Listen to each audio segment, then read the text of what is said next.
So you may be one of the many people suffering from things like autoimmune reactions, food sensitivities, skin rashes, digestive disorders. These could all be the manifestation of a gluten intolerance or sensitivity.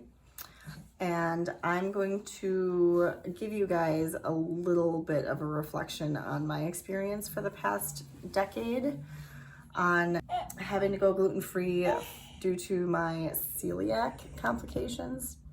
For anybody who doesn't know, that's the autoimmune disease associated with gluten intolerance. That's Ayana, for anybody who hasn't met her yet. And I'm Carly. Okay. I'm a plant-based nutritionist. I try to get videos out every Monday and Thursday on an array of general plant-based nutrition information. From this video, I just hope to give you guys a little insight on what it can be like going gluten-free and some of the tips and tricks I've learned along the way that has definitely made this journey easier for me. First, I want to talk to you about how you may drastically underestimate the time it's going to take you to recover from the situation. Depending upon what type of gluten intolerance or sensitivity you may be suffering from, it could take a week, it could take 10 years. So depending on how severe of an injury the gluten ingestion has been causing and how long you've been ingesting it with the body being triggered by it, that is going to determine how long it's going to take you on a gluten-free diet to recover, and potentially what other changes you're going to need to make to your diet in order to fully recover.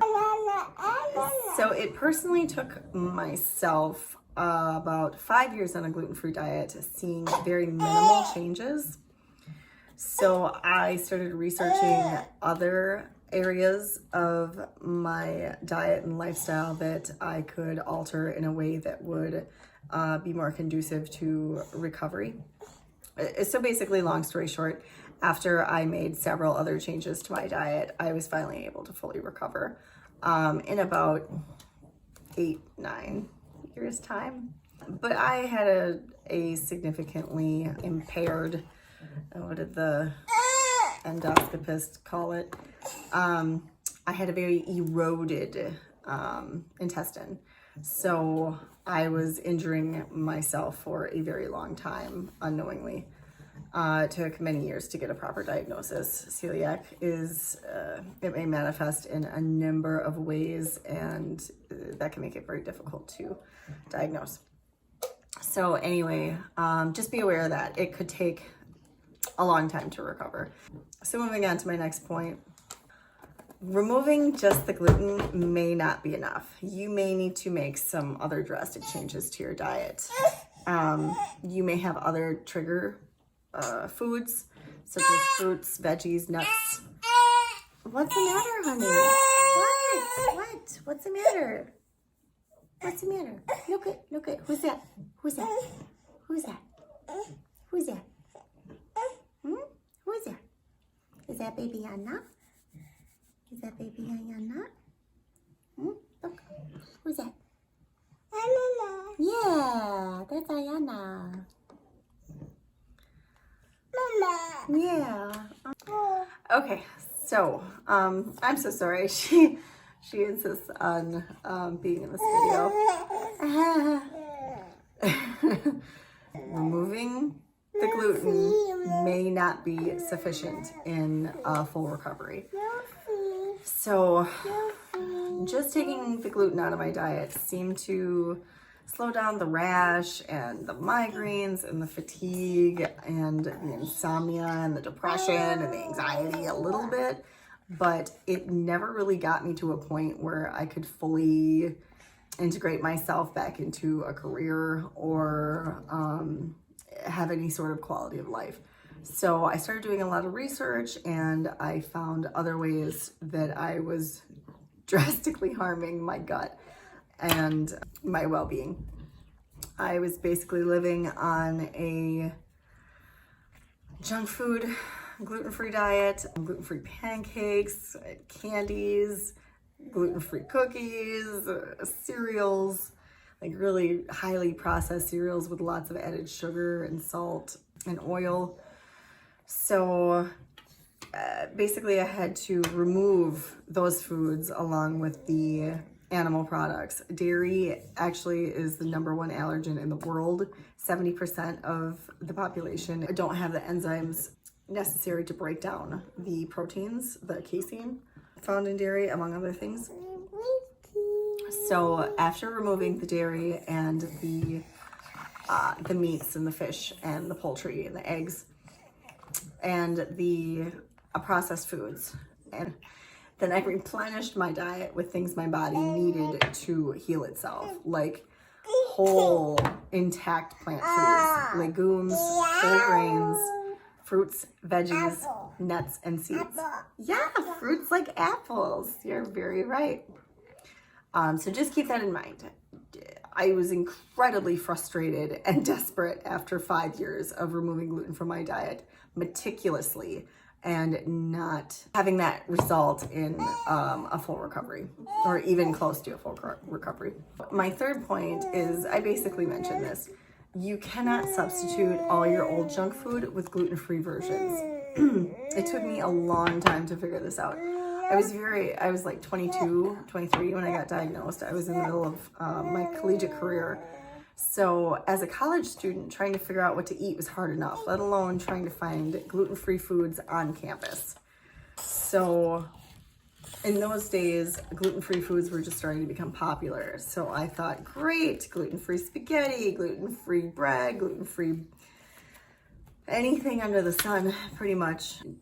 But the problem is that gluten-free substitutes are not only devoid of nutrients, but they are packed with harmful additives to make up for the lack of gluten.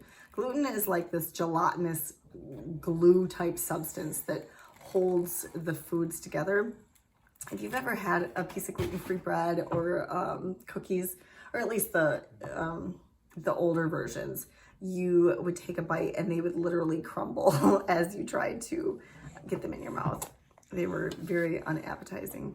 If you go about this endeavor with a whole new paradigm to rebuild your diet from scratch, that is going to help you out tremendously. So focusing on whole plant foods, like I said, in the legumes, whole grains, fruits, veggies, nuts, and seeds, you can't go wrong. And you will provide your body with all the necessary building materials to recover from the damage that the gluten has caused in the first place. The last thing I want to mention is the social impact that this has had on me and the home accommodations that we have had to make. Some people are more accommodating than others, but you have to work with what you've got. Currently, my boyfriend has his area of the kitchen and I have my area of the kitchen, and that seems to work out for us. He has his dishes and I use my dishes, particularly like strainers and pots and pans that he makes lots of pastas in. I won't use those. But you're going to be asked a lot of questions about this diet and what happens when you eat gluten and what do you eat instead of this, and you're just going to be bombarded and constantly feeling like you're on the defense. And just know that you're not alone. And it's unfortunately human nature to be curious about these types of things. People want to know why you are eating the way you are eating and what got you there in the first place. There are lots of support groups for celiac recoveries, as well as people suffering from gluten intolerance and allergy and such. So, and I just want to mention real quick that there really isn't such thing as a gluten allergy. It's more of a wheat allergy. So you're not just allergic to the protein found in gluten, you're also allergic to all the proteins found in wheat. I hope this was helpful. I'm sorry she's so distracting. What do you need, honey? Having to alter your diet after learning how to eat a certain way your whole life is incredibly challenging.